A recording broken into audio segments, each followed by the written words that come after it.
Hello, please do subscribe if you aren't already. So in today's video, despite the fact that I'm actually sitting in the studio at the moment, I am going to get out and about, and I'll talk more about that in a minute. But firstly, I wanted to just mention, I'm not sure how many of you saw last week my video, which is all about my new collection of Wild Flora work, which is now available for sale on my website. So I will put the link to that video in the notes, just in case you didn't see it. And it's interesting really, because although it's work for sale, and that video is all about all of the pieces and showing them and telling a little bit more of the story, but showing the textural detail and showing a bit more than what you see if you just have a photograph of a painting. Interestingly, although I've obviously had a lot of dialogue with people who are maybe buying the paintings and inquiring, what did happen differently was that I didn't get a lot of comments on the actual video. So it could just be coincidence, or it could just be I didn't actually in that video mention, please do, comment and like and so on. So just to mention, if you felt that you shouldn't comment, then please do so. Anyway, I'll put the link in the notes. And if you don't want to comment, that's also fine. So today what I wanted to do is to talk a little bit more about Wild Flora. But really the focus of today is to talk about our relationship with the subject matter, in my case, nature and the landscape. Because what I think is quite important, and what it struck me from doing this work and completing some paintings and then potentially moving on to a slightly different subject area, albeit still about landscape and nature and place, it did occur to me that if we're not careful, we can get quite linear about things. And what I mean by that is that we go and do our studies in the landscape, we come back and do paintings in the studio and so on and so forth, rather than going back and forth and continually connecting with and reconnecting with our subject and exploring it more. And so what I'm going to do today is I'm going out into the landscape to do some drawing and mark making, because what I have now is a different season, which is now summer, and my paintings were done based on the autumn experience.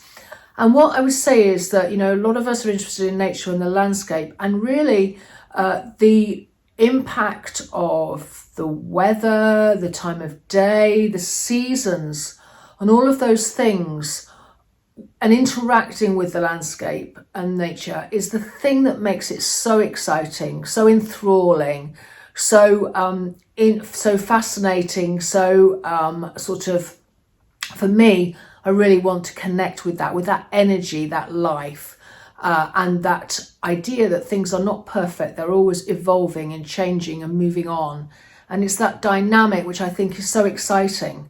And so what I wanted to do today was to tap back into that, really, because otherwise, if we're not careful, we lose some of that. We become too linear. And what happens is that we maybe get a little bit stuck with certain approaches and rather than going back and forth. So for example, if we're always in the studio doing painting, we're not reconnecting with the subject. That's a different way of working. At least for me, I'm drawing and mark making in a much sort of maybe looser, sort of fairly immediate way outside. And I think having that in conjunction with the studio work is really important. Okay, so here I am again going up the country lane, this time in the summer, and I thought I'd just give you this very sort of brief little trip before settling down to my mark making, which I will do on one of the benches. And this pink coming up on the right hand side is all of the rose bay willow herb just coming into flower, and there are grasses and lots of the umbellifera. Oftentimes they're now in seed. But most recently, even last week, there were lots of the flowers of the umbellifera, which are, of course, the cow parsley. And there are all sorts of plants here, including the foxgloves and the nettles and the brambles as we go further up. A few more of the thistles are in flower.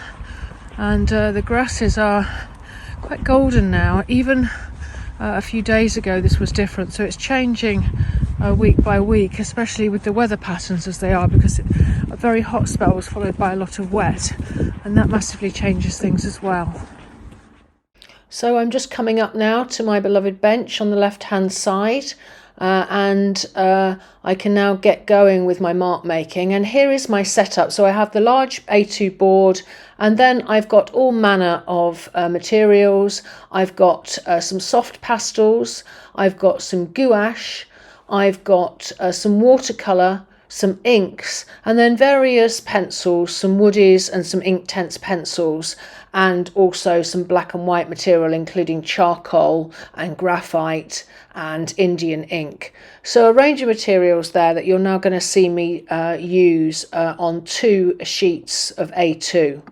So here I am with the first coloured sheet, and laying down inks and using watercolour over the top to create a richness, and then working with pencil using my contour approach that I really love to use, looking in different directions.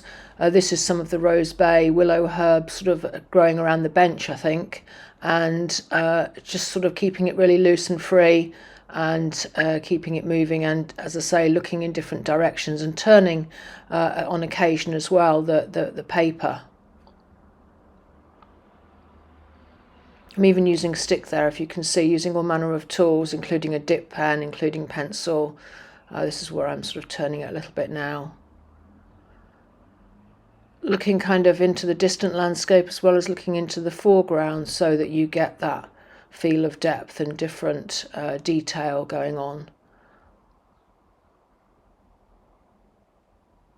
And not exactly filling the page, leaving quite a bit of white space. Here I am now with the black and white sheet, and I've already rubbed in some charcoal, and I'm working over the top of it, extending it as well. You can see me rubbing the with the rag, and I often use a rubber to take away some of the charcoal, but also work over the rubbed in charcoal, maybe using even compressed charcoal and more willow charcoal. Sorry about the shadowing here, but not much I can do about it. You've got a shadow of me and the shadow of my camera and the shadow of the board, so all things going on there. But hopefully you get a view of what I'm doing and how I'm doing it. And here I'm using the pencil on its end, so I've got less control, and I'm using my contour approach again. I'm twisting the paper, as I mentioned before, but this leads to things being on their side, and sometimes that works, sometimes it doesn't work so well. Using, sort of looking, as I said before, with the coloured one, looking into the foreground and also into the background. Here I'm using that bamboo dip pen again, and this is with Indian ink, getting some of the detail in. The thing with the dip pen is that they can be quite challenging to use. They don't always do what you want, which is kind of good in a way because you've got less control. Here I am doing looking at some of the cow parsley and the structures of those umbrella structures, using the finer ink, which kind of works quite well. Turning constantly, again coming in with some of the detail of some of maybe this is nettles actually. So the darks are very good for looking at that detail of some of the leaves and some of the plant structures. You can see it's very hit and miss. Sometimes the ink comes out in floods, sometimes it hardly comes out at all. You need to keep dipping in. These are more the rose bay willow herb, but also there's some of the foxglove still in flower or going to seed. Turning, spraying works well with the inks, gives a real sort of looseness. So here are the 2 sheets. They're now folded into these landscape books. I'll put the link to a previous series of booklets that I did based on a landscape that was called Marking Seasons, and there's a whole playlist on that. I'll just put that in the notes just for reference. So I'm just going to do a little whistle-stop tour of these, and I'm going to go through them each in turn so that you can see the contents and see how the folding changes things and brings things to life. So here's the one in colour.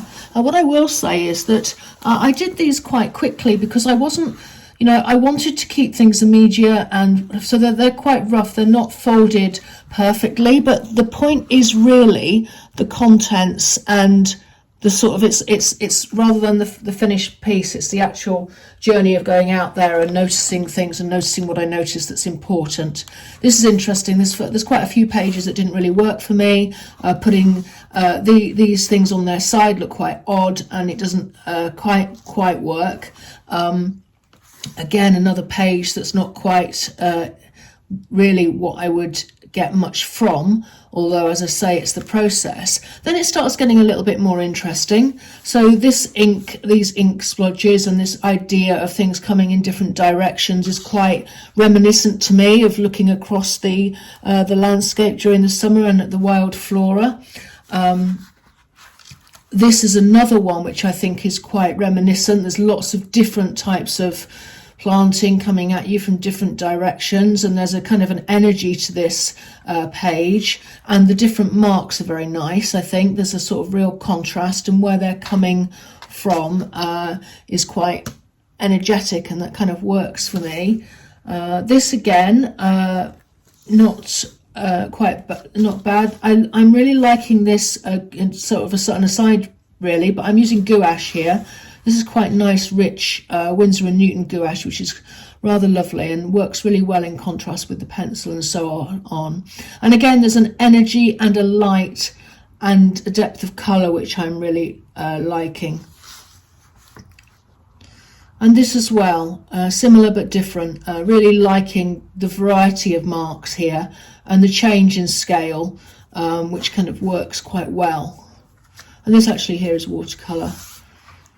And then this is one of my favourite pages, actually. I just like the contrast, and I always like the asymmetric composition, where you've got some clearness and some busyness going on and things coming from the sides.